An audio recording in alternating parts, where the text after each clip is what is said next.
Hello दोस्तों, welcome back to my channel once again. जो लोग पहली बार मेरे चैनल को प्लीज़ आप लोग सब्सक्राइब कर दीजिएगा। इस वीडियो में चर्चा करने वाला हूं रिलैक्सो फुटवेयर्स लिमिटेड के बारे में। उम्मीद है आपको नाम यहाँ पे क्लियरली दिख रहा होगा। मैंने 1 डे के टाइम फ्रेम में चार्ट लगा रखा है। सबसे पहले मैं बात करूँ आज की, तो आज ये क्लोजिंग हमें देखने को मिली है तकरीबन 403 रुपये के आसपास। हम लोग कह सकते हैं एक तरह का फ्लैट क्लोजिंग इसके अंदर देखने को मिली है। अगर हम लोग बात करें इसके अंदर, तो ऊपर के लेवल से काफ़ी नीचे ट्रेड करता हुआ दिख रहा है। अगर मैं बात करूँ साल 2021 की, तो 21 के अंदर तकरीबन 1440 रुपये का भाव था इस स्टॉक्स का।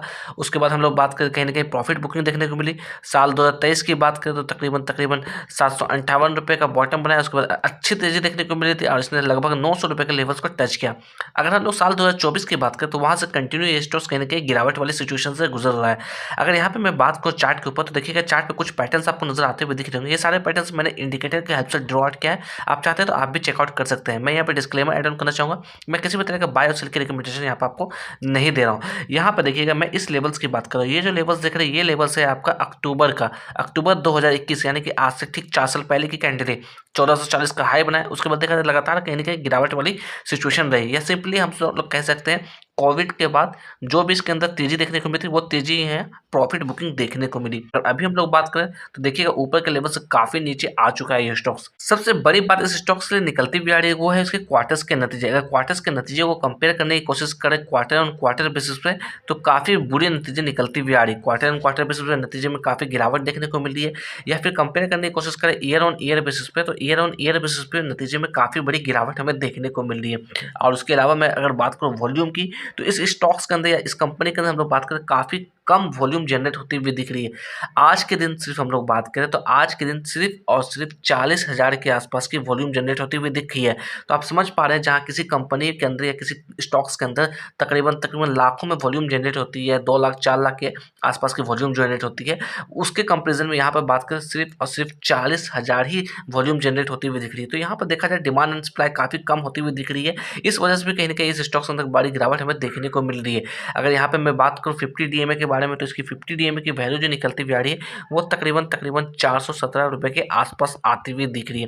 तो ये इसके लिए इंपॉर्टेंस रेजिस्टेंस के तौर पर काम करता हुआ दिख सकता है। अगर मैं बात करूँ यहाँ पर पैटर्न्स के हिसाब से क्या सिचुएशन निकलती हुई आ रही है, तो यहाँ पर थोड़ा सा मैं आपको जूम इन करके दिखाने की कोशिश करूँगा। ये जो आप कैंडल देख रहे हैं, ये कैंडल जो मैं आपको दिखा रहा हूँ हाईलाइट करिए, ये कैंडल है आपका मई 2025 की। यहाँ पे इसने अपना बॉटम बनाया था तकरीबन 392 रुपये के आसपास। तो यहाँ पर देखा जाए तो काफ़ी दिनों से इसी फेज में ये ट्रेड करता हुआ दिखा था। उसके बाद अच्छी खासी ब्रेकआउट देखने को मिली और तकरीबन 526 रुपये का हाई बनाया। वापस से कहीं ना कहीं मुनाफा वसूली देखने को मिली और उसके बाद गिरावट वाली सिचुएशन इसके अंदर देखने को मिल रही है। अगर अभी हम लोग बात करें यहाँ पर, तो देखिएगा एक साइडवेज जोन में ट्रेड करता हुआ दिख रहा है। अगर अप साइड में रेजिस्टेंस लेवल्स के लिए बात करें, तो मे भी यही जो लेवल्स दिख रहे हैं, यही हमारे लिए एज ए रेजिस्टेंस के तौर पे आता हुआ दिख सकता है। और डाउन साइड में सपोर्ट लेवल्स की बात करें, तो ये जो लेवल्स है 392 में भी कहीं ना कहीं यही एज ए सपोर्ट के तौर पे काम करता हुआ दिख सकता है। मैं सिर्फ और सिर्फ पॉसिबिलिटी की यहाँ पर चर्चा कर रहा हूँ। अगर हम लोग बात करें इस स्टॉक्स को लेकर, तो अभी फिलहाल ये स्टॉक्स हमारा डाउन ट्रेड में काम करता हुआ दिख रहा है। अगर इस लेवल्स को ये निकालता है, तो फिर कहीं ना कहीं ये हमारे अप ट्रेंड में आता हुआ दिख सकता है। अदरवाइज अभी ये डाउन ट्रेंड में चलता हुआ दिख रहा है। अगर इसके अंदर मैं बात करूँ डेप्ट यानी कि कर्ज को लेकर, कर्ज इस कंपनी के ऊपर काफ़ी कम देखने को मिल रही है। सिर्फ और सिर्फ 215 करोड़ का कर्ज है। देखा जाए तो कर्ज काफ़ी कम है।